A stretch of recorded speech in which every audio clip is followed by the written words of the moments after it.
Hey guys, welcome back to Contest Prep University. I'm Joe Klemczewski with Adam Atkinson, episode 3, How to Win in Figure. And we're going to turn our attention to contest prep, meaning the entire time you're planning your journey to that stage.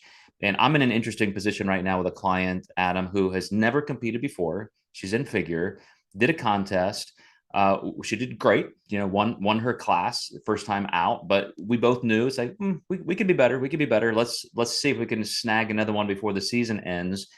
And now, just because we've had that extra time and have extended her prep, just another 2 or 3% body fat loss has made her entire shape unbelievable. Things we just didn't even think she had in terms of the size and the symmetry was just a couple millimeters away in terms of losing the last little body fat in the right places. So, for contest prep, sometimes all of the details matter, but so does that ultimate length of time.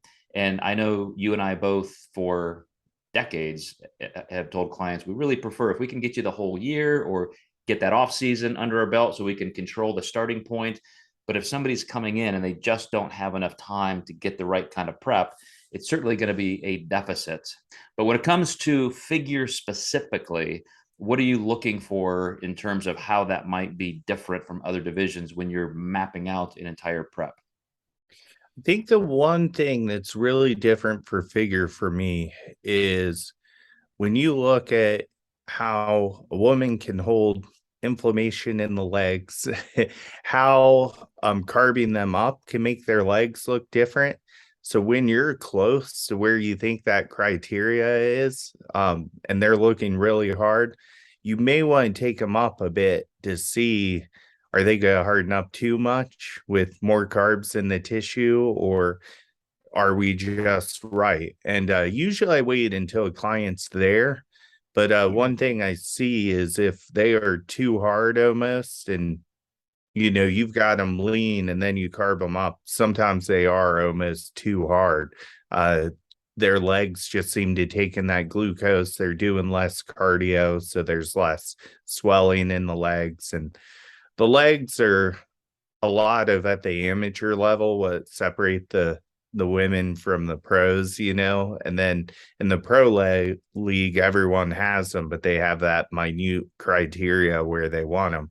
Of course, you have to have everything else, but the leg thing is always relatively tricky. There's hormonal factors involved. Digestion can start getting bad, and they start having more receptor activity at those, you know, parts where ladies hold body fat more, which is their glutes and their legs. So You bring up something that is, I don't know if we've ever covered this. I mean, we have over 100 hours, over 600 episodes, and I'm not sure we've talked about how the peaking process, which we'll get into in our next episode, but specifically getting them into this condition where then how you peak can play to a strength, or you're trying to mute something. So the client I was just mentioning, I've been watching changes in her fullness, because now that we're ready ahead of time, we can kind of see what a higher carb day does and being a little flat.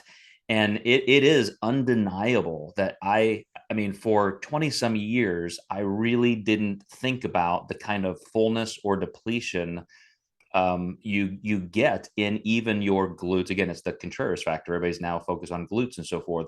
But I have photos of clients, women in figure, doing everything that they need to through contest day, and you see those changes in meals and hydration. And I've never noticed this until I started looking, like even hamstring and glute size, which does then lead to a thicker, tighter look because you have more volume in the muscle, is amazing. With I mean, we think of fullness and so forth as, do a push-up, see, or push-up, see how your chest or your triceps feel at hardness.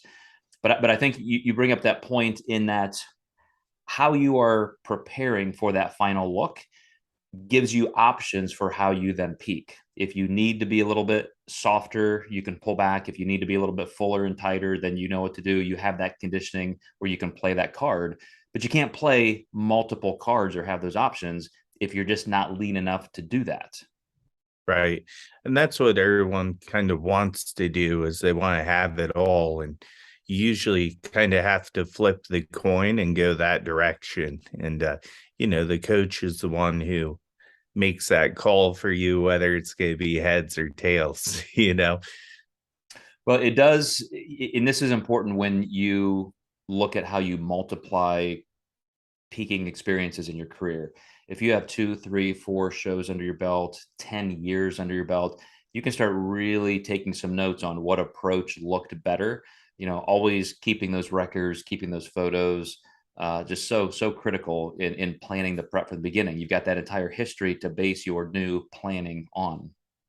Yeah.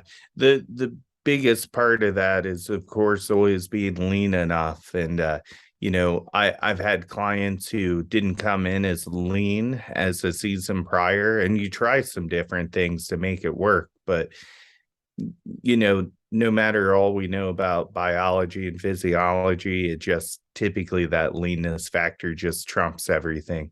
That gives you the options. All right, guys, stay with us. We're going to be in episode 4 next. We're going to move into peak week, especially here as we're focusing on figure competitors. We will see you then.